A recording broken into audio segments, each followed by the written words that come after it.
Welcome to the Learning to Love podcast. I'm Paul Moschetta. And I'm Evelyn Moschetta. We are marriage counselors who are married and have been living and working together for over 40 years.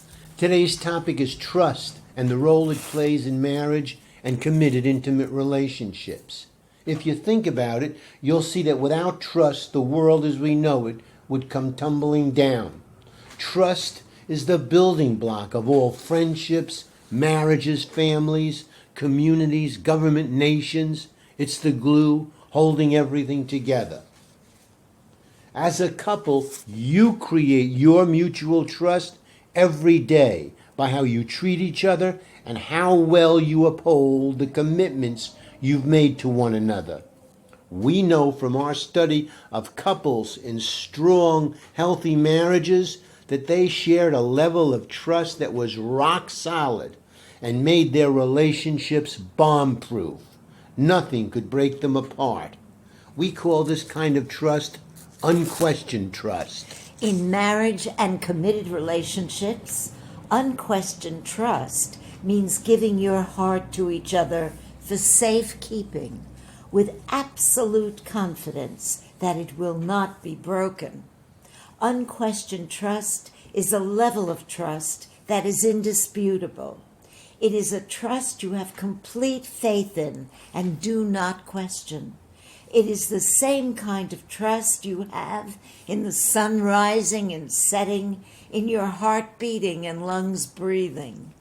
Being absolutely confident that you can rely on your own trustworthiness and the trustworthiness of your partner creates unquestioned trust.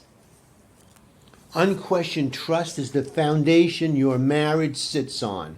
In our research with healthy marriages, we discovered 6 dimensions of this kind of trust, and I'm going to name them for you now. First was trust that you will be sexually faithful. Now we have to make a note here. There are some married couples for whom sexual fidelity is not a commitment they share. They do not expect each other to be loyal and faithful in that area, and they live with that fact. They are in the minority. Most married couples look to see that they share a committed sexual fidelity to one another. So sexual fidelity is number 1. Number 2, trust that you will not harm, reject, or control one another. Number 3, trust that you will keep each other and your relationship a top priority. 4, trust that you love each other without ulterior motives. 5, trust that you will not abandon one another in the face of conflict, anger, or disagreements. And 6, lastly, trust in your own capacity to be trustworthy. Sex is one of the ways you communicate your deepest love feelings. So today we're going to start with the first dimension of trust, which is trust that you will be sexually faithful. When making love, you express your affection for each other and develop your own intensely private, personal ways of responding to each other. It is precious, something that you trust each of you will cherish and protect. Taking sex outside your marriage or committed relationship is breaking that trust. It is taking something of value belonging to both of you and treating it carelessly. That's why infidelity is so painful and puts such a tremendous emotional distance between you. Infidelity is one of the most severe traumas your marriage can suffer. Let's look at an example. We're going to look at the case of Carol and Wayne. Wayne and Carol have been married for 11 years. They have a 7-year-old son. Wayne made the appointment for counseling after Carol received a phone call from a woman with whom he had a long 1-year affair. At the start of the session, Carol attempted to describe her reaction. Through tears and sobs, she said, "When I got the call, I just felt devastated. It was the last thing I expected. I just couldn't believe it was happening. I was numb. The hurt and anger were there, but my first reaction was numbness." Now, Wayne says the affair is over, and that's why she called. She's angry and wants to hurt him. He says it didn't mean anything. He says we should forget it and move on with our lives. How can he say it doesn't mean anything? It went on for a whole year. Whenever I try to talk to him about it, he gets defensive. This only frightens me more. How can I trust that it's really over and that it won't happen again? The worst thing is not being able to trust him. Wayne responded by saying, "I don't know what else to do. I've tried to tell Carol how sorry I am. I don't want to cause her any more pain. I don't want our marriage to end. I love Carol. I'll do whatever it takes to get over this. She's been saying she wants me to leave. I don't want to move out, but if it'll help, I will." Before continuing with our example, let's look at why affairs happen in the first place. If partners get together mainly out of insecurity and dependency, their bond is weak to begin with. When stress and tensions come up, as they always do, their fragile security is threatened, and one or the other looks to find comfort elsewhere. People also seek out affairs as a way of expressing anger or getting even, or of getting their partner's attention. Also, a sexual affair is one of the most available, quick-fix ways of bolstering sagging self-esteem. The excitement of someone new enables your insecure ego to have some brief pleasure, get some relief from feelings of confusion, boredom, and inadequacy, but it doesn't last. An extramarital affair does not mean that most marriages end. Repeated affairs, on the other hand, usually mean the marriage is over.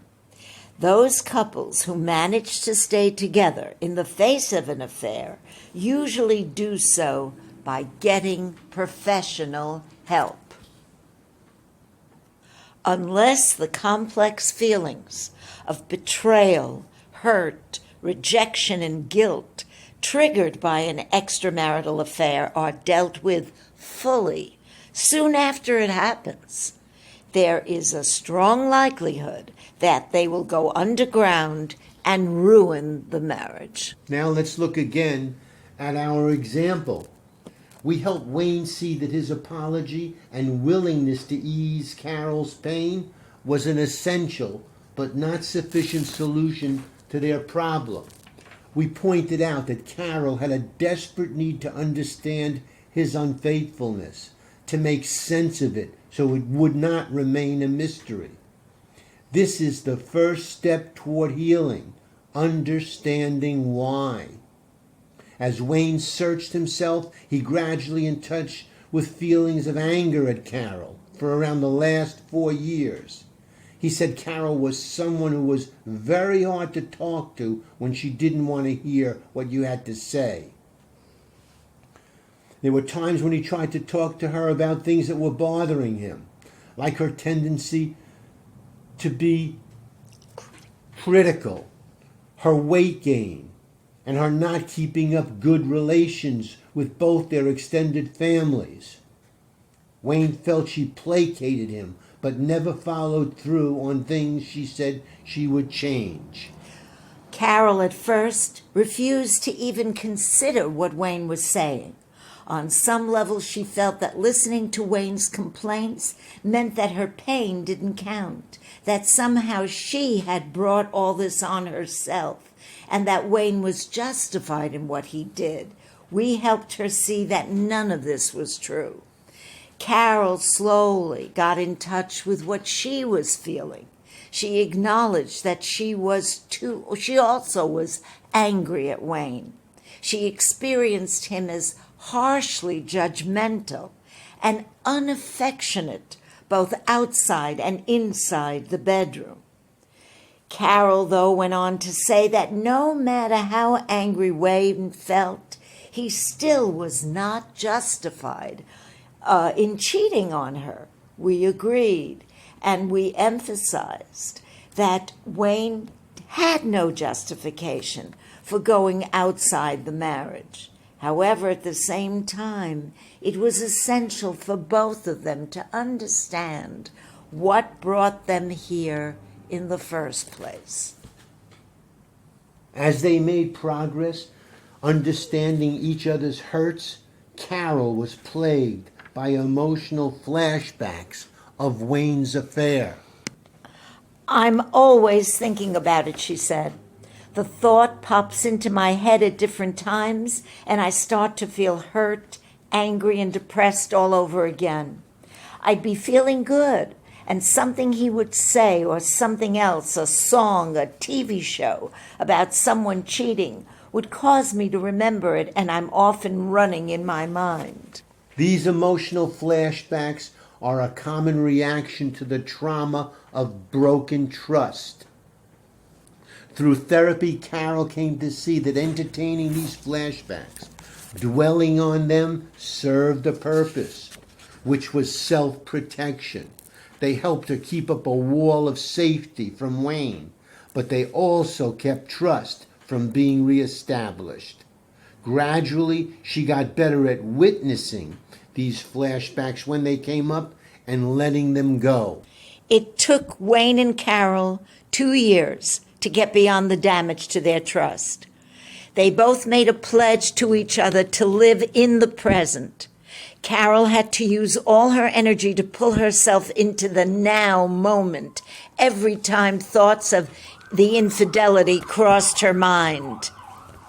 For Wayne, the major goal was getting Carol to trust him again. He resolved to do all he could to help prevent doubt and mistrust from taking hold in Carol's mind. I've become extremely sensitive to her fears. I can literally see the doubts creep in and across her face. I just keep talking to her, letting her in on everything I'm feeling and thinking. There's no way she can doubt me. I tell her everything, absolutely everything, that's going on when I'm away from her and when I'm with her. Everything about my work, the people I work with, what I'm feeling about certain situations, where I'm going, where she can reach me at any time. I know I have to be an open book to get her trust back. A friend of mine asked me if I feel restricted by all this. I told him, no, I don't. I know the most important thing to me is to get her to trust me again. And also I've begun to listen, really listen to what she says and what she feels. Next time, we'll continue exploring the other dimensions of unquestioned trust so you can become an expert at it. Thank you so much for listening.